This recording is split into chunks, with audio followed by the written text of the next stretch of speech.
Pusing mau gini. Empat ini. Ya.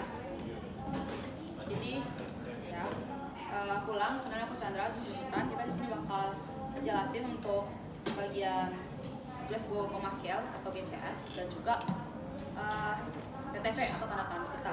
Di sini aku jelasin dulu pertama untuk yang GCS. Jadi GCS ini kan kepanjangannya Glasgow Coma Scale.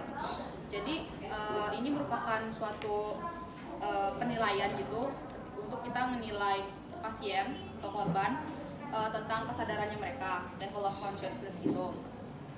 Jadi biasanya ini dilakukan di rumah sakit, tapi kalau untuk praktek realnya di live itu, kalau ada korban kita kan primary survey, nanti ada disability, nanti kita cek GCS di situ bisa.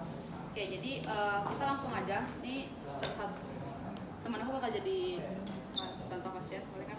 Oke, misalnya nih pasiennya kan baring karena lagi nggak sadar misalnya gitu kan. Kalau nggak kelihatan bisa berdiri yang di belakang. Oke, jadi di sini kalian udah cek semua kan?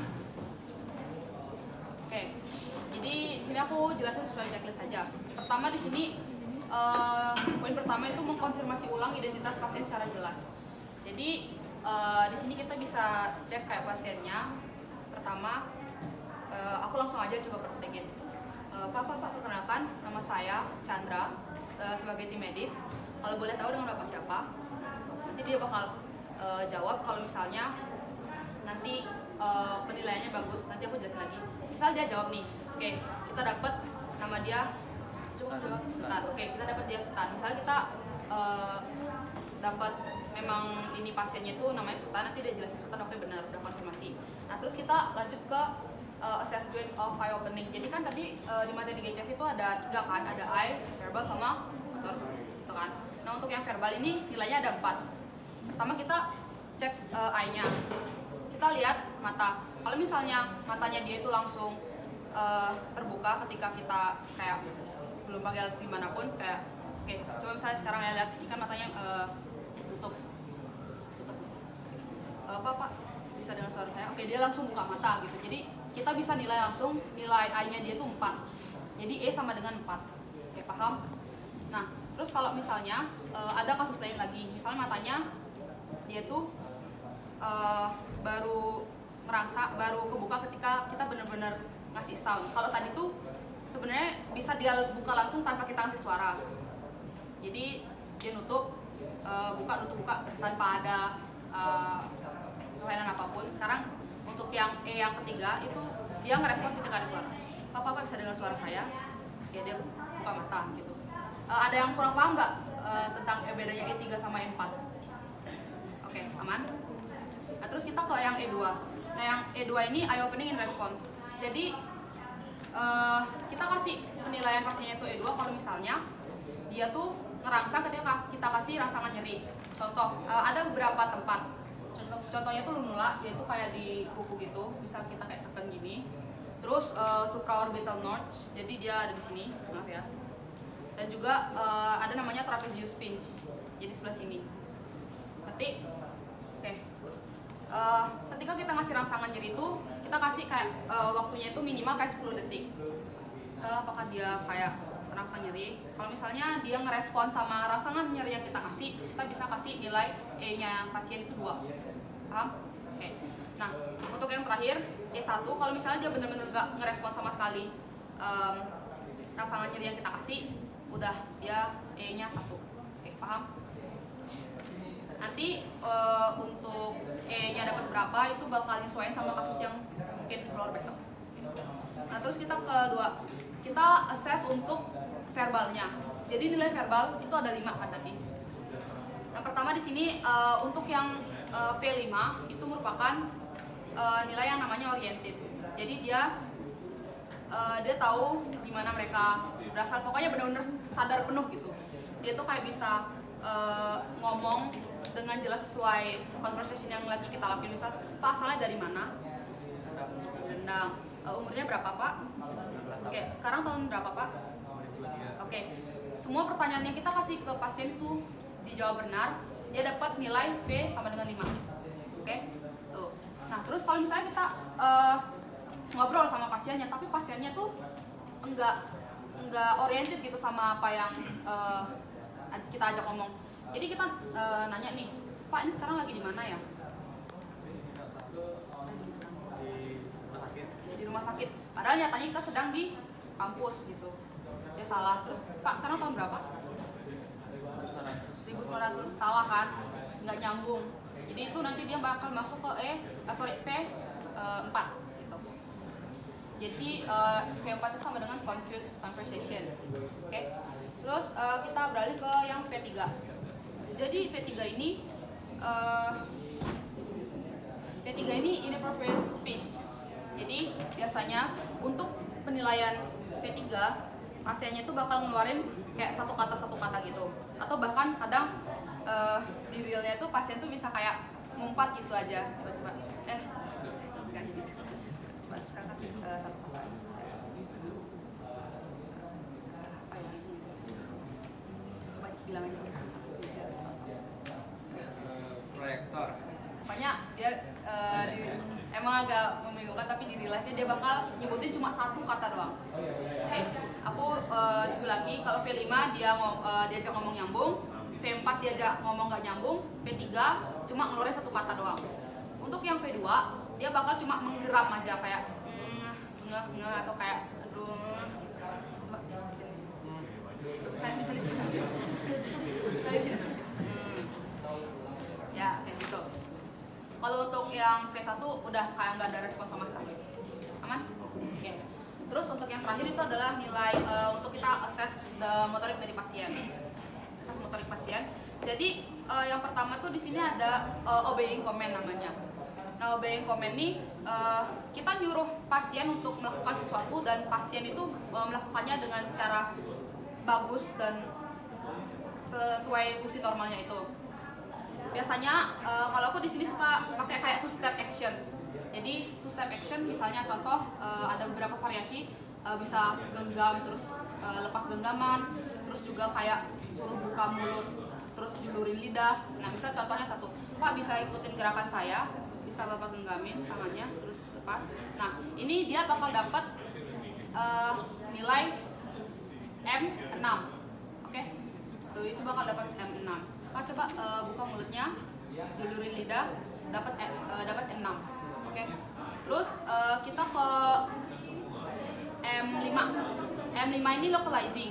Jadi ketika si pasien ini dia nggak bisa ngikutin apa yang kita suruh, kita bakal ngasih respons pain. Jadi masih ingat kan respons tempat-tempat pain tadi? Nah, tapi umumnya tuh biasanya kita kasih kayak di sini trapezius pinch di sebelah sini. Ya, di sini kita ngasihnya agak cukup kencang, jadi kayak ditekan gitu.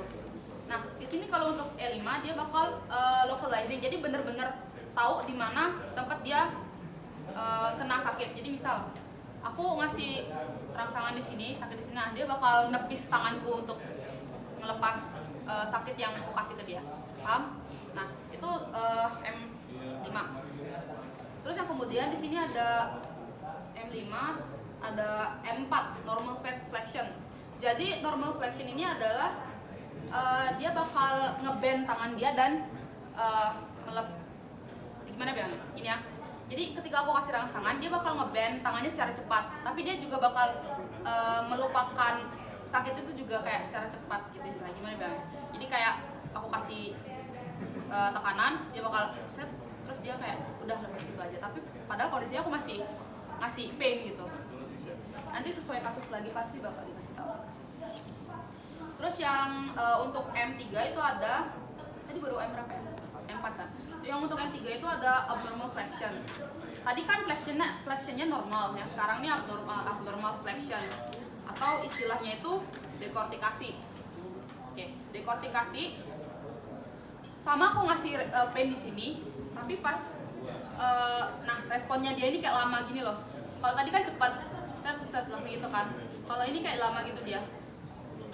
Karena ya mungkin lemas atau gimana, jadi dia lama gitu ngasih respons untuk pain yang aku kasih. Itu bakal dapat poin M3. Terus yang M2 itu extension. Masih sama, ketika aku ngasih pain, kalau misalnya dia gerakannya kayak gini, nah dia ini tangannya ekstensi terus kayak keluar gini, itu dapat M2. Paham? Oke. Itu M2. Terus kalau misalnya aku kasih rangsangan terus nggak bisa ini sama sekali, nggak ngerespon sama sekali, udah M1. Jadi bisa disimpulin total nilai GCS itu minimal ada, kalau kita jumlahin 3 kan, karena E1, P1, M1 totalnya 3. Kalau misalnya GCS-nya paling tinggi, tinggal tambahin aja semuanya yang paling tinggi, 4 tambah 5 tambah 6, dapatnya 15. Nah, terus untuk ngelaporin hasil penghitungan skor total, yaitu bisa dihitung sendiri. Misal nih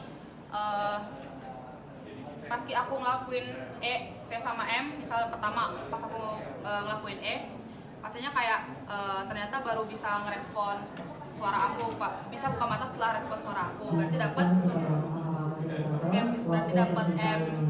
Oke, berarti dapat E 3. Oke, udah dapat 3 pertama. Terus kalau misalnya aku ketika aku ngasih verbal, pasiennya tuh agak confused gitu. Jawab pertanyaanku tuh nggak nyambung. Dapat V. Kalau confused 4. Udah 3 tambah 4 7. Nah, yang terakhir pas aku ngecek motornya pasien, dia tuh ngelakuin normal flexion. Tuh. Normal flexion berapa tadi? 3. Normal flexion 4. Ya, ini bisa dilatih ya besok. Jadi normal flexion. Kalau non, terus ada extension, abnormal flexion, dan juga normal flexion. Jadi dia 4, oke? Jadi total 7 tambah 4, 11. Nanti kamu bisa laporin ke pengujinya.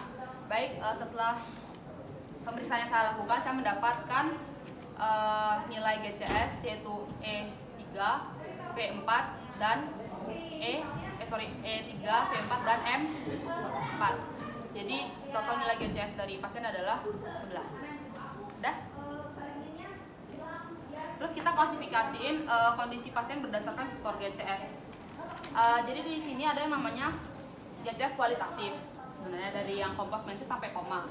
Tapi di sini diklasifikasiin lagi. Jadi sesuai angka masuk mana dia tuh ke GCS-nya itu. Nah, tadi kan kita dapat 11. Kita bisa lihat di sini tuh GCS 11 dan 10 itu masuk ke GCS delirium. Jadi kita jelasin ke pengujinya lagi. Baik, saya mendapatkan hasil skor seperti itu, yang dimana itu merupakan pasien dalam keadaan delirium. Paham? Oke, ada pertanyaan? Ada pertanyaan? Ya? Perlu dijelaskan lagi atau masing-masing misalnya delirium dijelasin lagi apa delirium? Kalau memang ada waktu bisa Jadi di sini kan kita pakai sistem scoring. Ada ya, ini ada keterangannya. Jadi dapat skor 0, 1, 2 tuh berdasarkan gimana. Nanti kalau kalian misalnya memang punya waktu yang benar-benar sisa banyak, bisa jelasin tambahan gitu. Mungkin bisa nambah poin, bisa jadi 2 skornya gitu. Ada lagi? Oke, enggak. Kita lanjut ke TV. Ya.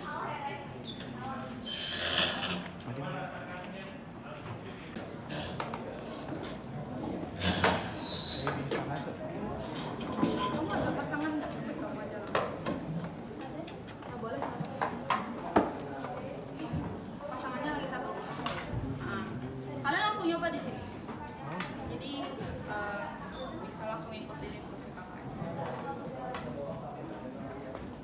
Makan cuy. Lagi satu. Ring di sana. Baru 3. Kan ada cok sini.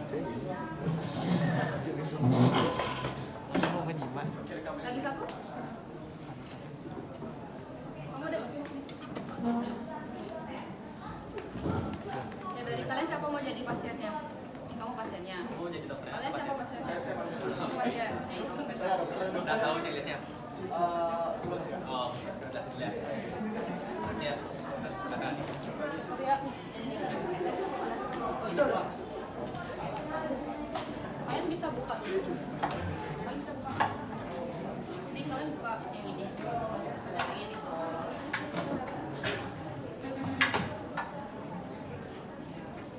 Kalau bentuknya gini masih raksa. Oke. Ini namanya tensimeter yang air raksa ya. Jadi kan ada beberapa jenis. Yang ini yang kita pakai ujian tuh biasanya yang kayak gini. Ini dan ini agak mahal. Bisa dimulai kakaknya. Pertama kan jelasnya Kamu mau belajar ini kan? Pertama itu kan di CLS-nya adalah melakukan wawancara singkat pada pasien. Nah, wawancara singkat ini bisa seperti ini. Perkenalkan, nama saya Tuhan yang berjaga di poliklinik hari ini. Sebelumnya nama Bapak siapa? Bapak misalkan Bapak siapa? Pak ya, umurnya berapa Pak? Nah, apakah Pak ada keluhan apa? Silakan kemari, kan tergantung kasus nanti ya. Apakah kasusnya nanti demam atau bagaimana tergantung kasusnya. Misalkan sekarang kasusnya itu lah demam. Kedengeran nggak? Kalau kedengeran sini. Kalau nggak kedengeran bisa merapat. Sini. Deketin lagi, ayo. Yang nggak Kedua itu kedengeran. adalah memberikan informasi konsen pada pasien. Nah, informasi konsen itu adalah menjelaskan apa sih tujuan dari pemeriksaan tekanan darah ini. Bisa bilang seperti ini. Nah, melihat dari situasi bapak yang mengalami demam selama 3 hari, mungkin di sini saya akan melakukan pemeriksaan tekanan darah untuk memeriksa apakah bapak mengalami tekanan darah normal, atau tekanan darah tinggi atau tekanan darah rendah seperti itu. Contoh kasusnya. Nomor 3, mencuci tangan. Yang dimana mencuci tangan ini seperti yang dijelaskan tangan 6 langkah. Ini seperti biasa. Yang kelima adalah menyiapkan sentimeter, stetoskop, dan melihat apakah sentimeter ini apakah sudah terkunci atau sudah terbuka atau belum. Nah, kalau seperti ini teman terkunci, kalau seperti ini terkunci, seperti ini terkunci. Kalau ngeceknya apakah terkunci atau enggaknya itu bisa seperti ini. Nah, kalau terbuka, dia bakal terbuka gitu. Dia bakal naik turun seperti itu. Ya, air rasanya itu bakal naik turun seperti itu. Jadi ini sudah terbuka. Dan nanti pada saat kalian melakukan PCS itu bakal harus terbuka seperti ini. Kalau kalian terkunci nggak bisa memompa asetnya. Kemudian biasanya tuh pasien tersebut berbaring dan kita memposisikan pada diri pasien itu adalah sebelah kanan. Karena sekarang duduk aja, jadi kayak berhadapan aja nggak apa-apa. Mungkin sekarang bisa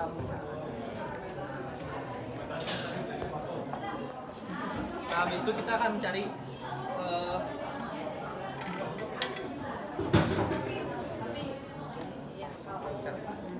karena itu kan ada, habis ini kita bakal mencari tekanan apa namanya, arteri dari radialis dari pasien. Setelah itu yang di checklist adalah arteri brachialis, tapi emang brachialis tidak bisa ketemu, kita bisa menggunakan radialisnya. Brachialis sini, brachialis, arteri brachialis sini. Ini otot ini muscle. Mungkin karena tadi duduk susah untuk aturnya nggak tahu. Berbahaya. Pak mereng ini. Iya. Boleh ya? Boleh.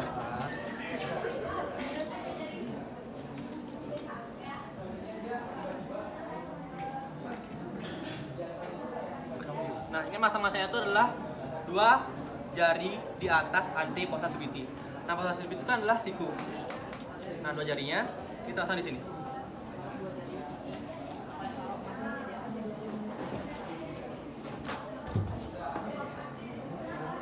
Cuci tekan utara. Kira-kira aja sih. Soalnya biar Ini rapin aja. Nah, ketika sudah memasang, sekarang kita harus meraba atau palpasi radialis dari pasien.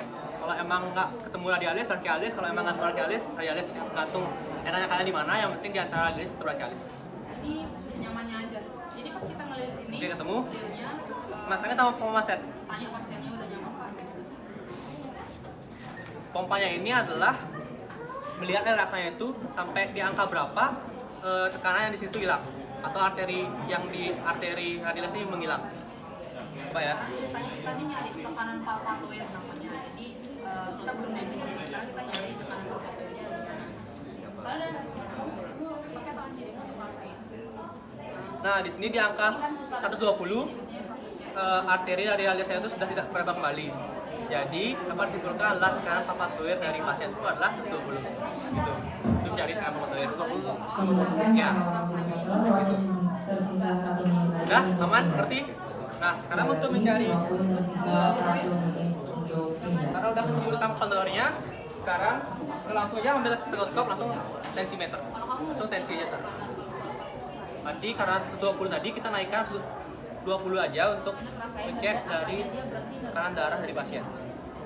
Nah, lihat 20, kita naikkan di air rasanya sampai 120 aja.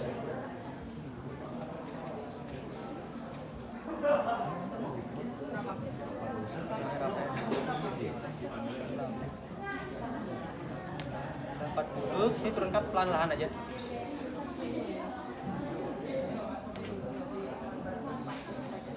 Kamu harus pelan-pelan ini lepas pelan-pelan. Nah, ada sakit. darah dari pasien 20/80, sudah normal banget. Gitu. Ini tergantung darahnya nanti, apakah di kasus ada tekanan darahnya atau enggak. Kalau emang tekanan darah tinggi, kamu harus memberikan KIE. Apa yang boleh, apa yang nggak boleh dilakukan. Misalkan KIE yang aja. Misalkan kamu harus, nah nih. Tadi kok bisa 80 ya? Kenapa? Sistol diastol. Sistol diastol. Enggak di sini dengarnya di sini. Apa toyernya? Apa? Ntar sistol apa? Ada 80-nya. Tadi kakak bilang 120. 120 itu didapat ketika kita pompa dan menghilang arteri radialisnya, dan kenapa kembali itu 20 menghilang. Nah, tanpa kotoran itu tambah 20. Tambah 20 ya? Tambah 20. Jadi kita bakal pompa lagi sampai di angka 40 untuk mengecek tekanan darah yang aslinya menggunakan stetoskop. Sekarang kalian pasang stetoskop. Ngerti? Berarti 80-nya. Angka 80-nya itu berapa? 80 yang mana tadi? Sistol diastol. Kakak bilang 80. Oh, per 80, sistol diastolnya. Oh, maksudnya normalnya itu? Ya, Oh. normalnya itu ada 120 ke 80. Teman-teman fasilitator kita boleh switch ya. Oh, ya. Kenalin, aku di sini Priwi dan teman Siswa. Jadi di sini kita karena biar nggak banyak iniin waktu, langsung ke praktek aja ya. Mungkin kita lebih sekali aja kali ya. Oke. Di sini ada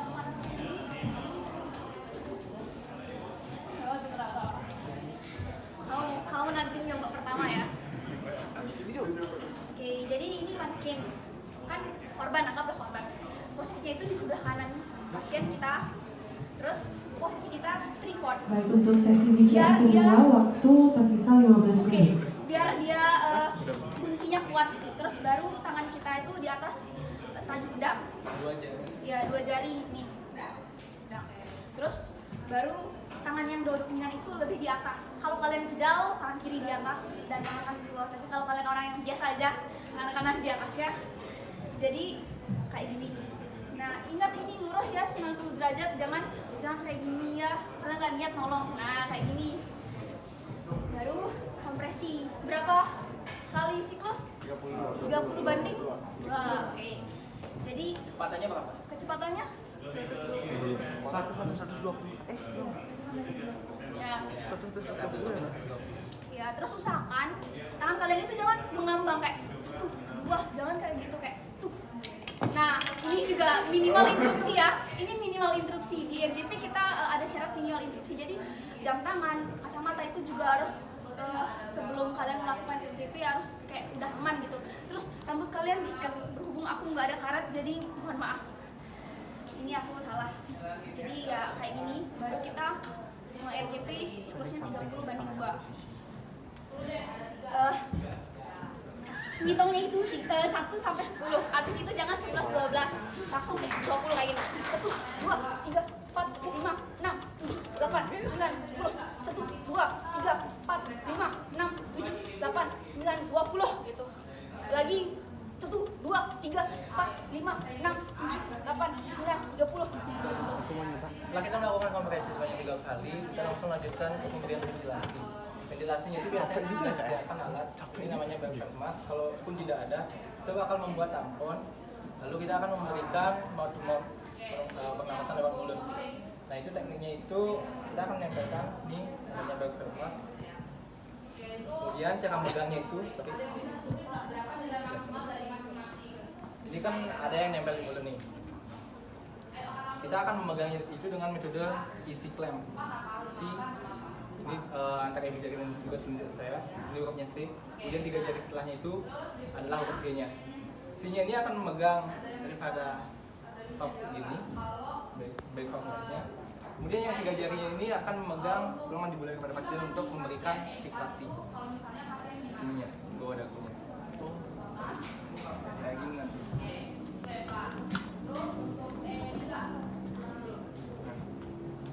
Kemudian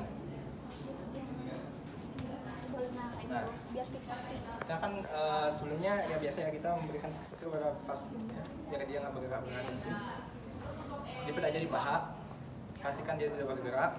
Kemudian kita tempelkan bag emasnya kepada pasien, pastikan pas. Nah, ini 3 jarinya ini nempel ke dagu, fiksasi, pastikan itu biar diam. 2 jarinya ini nempel ke di bab masnya. Kemudian kita akan memberikan ventilasinya itu sepertiga daripada volume bab masnya. Ini besarnya ini 1500 cc. Kita berikan sepertiga itu karena volume tidak daripada pasiennya itu 500 cc. Jadi kita berikan segitu. Oke, setelah itu kita berikan setelah kompresi 30 kali, kita berikan ventilasi 2 kali. Sebanyak 2 kali sepertiga daripada bab masnya. 1, 2, 1, 2. Nah, jangan juga cepat-cepat menekan bab masnya. Biar enggak gimana ya, kalau misalkan dikasih udara yang seperti itu, yang kencang itu kan kita nggak bisa ya bernafas karena tekanan terlalu tinggi. Jadi pelan-pelan aja, ya sekitar 2 sampai 3 detik gitu. 1, 2, Udah latihan. 2. Nah, Nanti dia yang nyoba pertama. Oke. Nah kan berapa siklus kalau RJP? 5.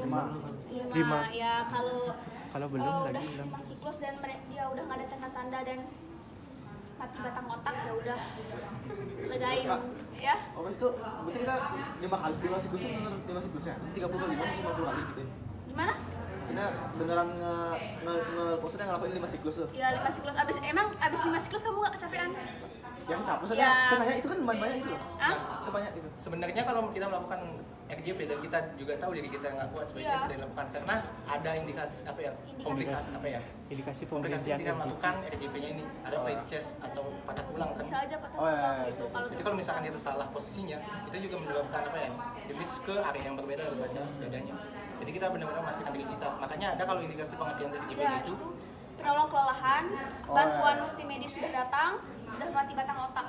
nah, kemudian ataupun ada return of spontaneous circulation, yaitu sadar kembali, kemudian ada nadi dan juga ada nafas. Itu baru dihentikan. Terus yang terakhir recovery position. Jadi oke, nah kan kita tuh di kanan pasien. Anggaplah Siwa kamu madep sana aja ya recovery positionnya. Jadi anggap aku di kanan. Ini kan aku di kiri nih, tapi aku anggap di kanan gitu. Nah recovery positionnya itu baringin korban itu menghadap kita, biar kita lebih mudah ngaturnya gitu. Anggap aku di kanan ya, anggap ya. Coba Siw. Ini recovery position.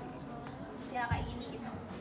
Kayak gini. Ini kan pasiennya sendiri ya recovery position, tapi nanti kita nggak mungkin suruh pasiennya recovery position sendiri. Jadi kayak kita memposisiin korban dan pasiennya kayak gini, biar tujuannya biar kalau dia ada muntahin sesuatu tuh gampang keluar gitu. Kalau dia muntah gitu kan, masa kalau dalam posisi kayak gini kan, kalau dia muntah itu kayak kembali lagi nggak enak gitu. Makanya kayak gini ya recovery posisinya. Oke, untuk lebih mempercepat waktu kita langsung praktek. Makanya untuk recovery Oh, ya? posisinya posisi tangannya harus gini atau harus lurus ke atas? Untuk posisi tangannya itu harus kayak gini, harus ke atas gitu. Terserah kalian sih gimana biar dia enaknya gitu. Enaknya itu karena kita memberikan bantalan kepada pasiennya. Harus ya gimana biar dia bantalan, Ada biar bisa ini kayak ya biar ini bantalannya. Enggak aja harus kayak gini sih, tapi kayak gini bisa. Berarti yang penting badan sama kepalanya masih miring. Iya. Dia mirip Kalau biar mis- lebih mudah memuntahkan kalau sesuatu. ya. Oh, nanti pas OSCE itu biasanya kakak 5 kali siklus ngelakuin atau cuma beberapa kali siklus? Nah, terus saya tanya tadi. Oh itu kalau apa nih, kalau OSCE OSCE. kalau OSCE apa yang dinilai? OSCE. Dia bilang aja kan kamu udah 1 siklus, saya sudah melakukan 5 siklus gitu aja. Sebelum kalau satu ya. Iya, Kalau tapi pas benerin. Ya, Iya, tapi cuman benerin adanya gitu. kita kan cuma mengajarkan aja Iya. apa yang kita kerjain di kita. Beda kalau OSCE itu kan penilaian aja. Calon-calon lulus, nice. Ya, apa-apa. Aku suka ambisi kalian. Terus Kalau misalnya dia tuh ada cedera di tulang belakang, Oh. recovery positionnya tetap kayak gitu. kalau ada cervical spine, Nah, ada kan cedera, biasanya ada cedera tulang belakang juga dan ada cedera cervical. Nah, yang ditamain itu dalam algoritma RJP itu kan ada CAB ya, circulation dulu. Ini RJP apa ya? Inti jantung ini merupakan hal yang paling urgent yang perlu kita perhatikan dulu. Kita nggak bisa mengecek apakah ada indikasi cedera tulang belakang atau cedera cervical. Itu memang merupakan hal yang perlu kita perhatikan. Cuman waktu kita dalam mendiagnosis pasien itu benar-benar cepat ketika kasus pasiennya itu henti jantung. Tadi udah dijelaskan kalau nggak salah indikasi henti jantungnya itu kayak gimana dan gimana kita melakukan algoritmanya. Jadi kita harus memprioritaskan sirkulasi terlebih dahulu, yaitu dengan melakukan CPR untuk menghentikan henti jantungnya. recovery positionnya kan.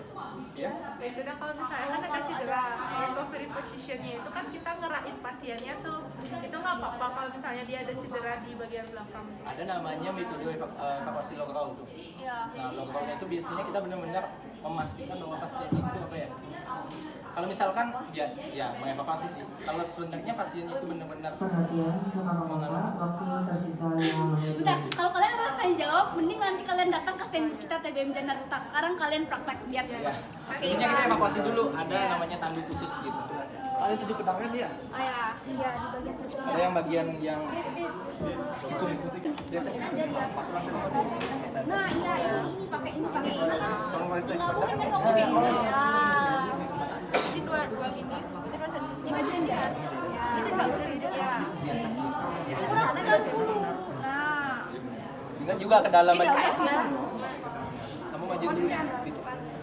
4, 5, 6, 8, Kaki kan nempel. 2, 3, 4, 5, 6, 7, 8, 9, 20, 21, udah di 2, 3, 4, 5, Bukan cepat sih dan juga tangan kamu masih nekuk. Tangan tapi apa sih itu kamu nggak boleh nekuk. Ingat pasiennya gitu. Kan ada 20 orang nanti. Dan juga Maju nanti temanmu di sini pakai biar back pas. soft. Dan juga kedalamannya ingat 5 sampai 6 cm atau 2. Kalau misalnya kayak gini barengan sama Ivan tuh namanya harus barengan sama ya 30 paling udah 30 aja nih orang aja berarti nggak boleh bareng. Nggak boleh bareng. Kamu megang bilang kurang cepat ini kayak kurang cepat. Nah, makanya kalau misal kamu harus pastikan diri kamu itu benar-benar capable melakukan benar-benar mampu melakukan RJP. Diri kamu benar-benar harus kuat dalam melakukan kompresi, ya kayak apa ya? Kayak gini lah setiap bunyinya. Ya. Aku Fidal gitu, sorry. Harus sedalam itu kan Kan 5 sampai 6 cm ya kan? Ini tuh ada maknanya juga. Itu kayak kita mau membaca punya dan kembali gitu sirkulasinya. oh iya bisa makan sini bungkus ya ya Juga ingat lurus juga. tuh di atas 60 Antara badan pasien sama diri kamu. tim lain dong ini udah amin mau ya bentar cepet acaranya juga ya 5, 6, 7 Tapi ingat ya antara lutut sama bahu 2, kamu itu 3, sejajar. 4, 5, 6, 7, 8, 9, 10 ya Kita sejajar nih. 3, 4, 5. Sejajar itu kayak tumpuannya itu kurang kuat. 30. Jadi usahakan kompresi nah ini kasih ya sadar diri aja kalau kamu tuh sadar. terus lagi oh udah 2 gitu terus kamu lanjut lagi Oh, lanjut nih kak. lanjut Oke, 1, 2. ya stop maaf mohon maaf dokter saya sudah melakukan 5 siklus gitu bilang ya Yang penting agak gerak pastikan kamu akan. kalian mau pasangin dulu Kenapa? Oh, enggak jadi ya. Oke. kita fiksasi terus kita 3 jari itu kayak nopang dagu biar dia nggak kayak kemana-mana kan korbannya nggak sadar ya jadi kita yang fiksasi korbannya gitu. 3 jarinya kita ini 2 jari C itu buat megang alatnya terus 3 jari itu nopang dagu dia gitu wah Bawahnya sama kak. atas bawah gimana maksudnya tadi oh yang di sini di sini sih beda dia karena segitiga. Oke, di sini Oke, itu jadi kalau kalian banyak pertanyaan, oh ini aku di-shoot ya. Kalau kalian banyak pertanyaan, jangan lupa kunjungi TBM Instagram TBM Jakarta. lubangnya itu harus sejajar sama sininya biar sejajar sama mulutnya. Biar berapa stand-nya? Nah, Harapannya kita kan berada di sebelah kanan pasien ya.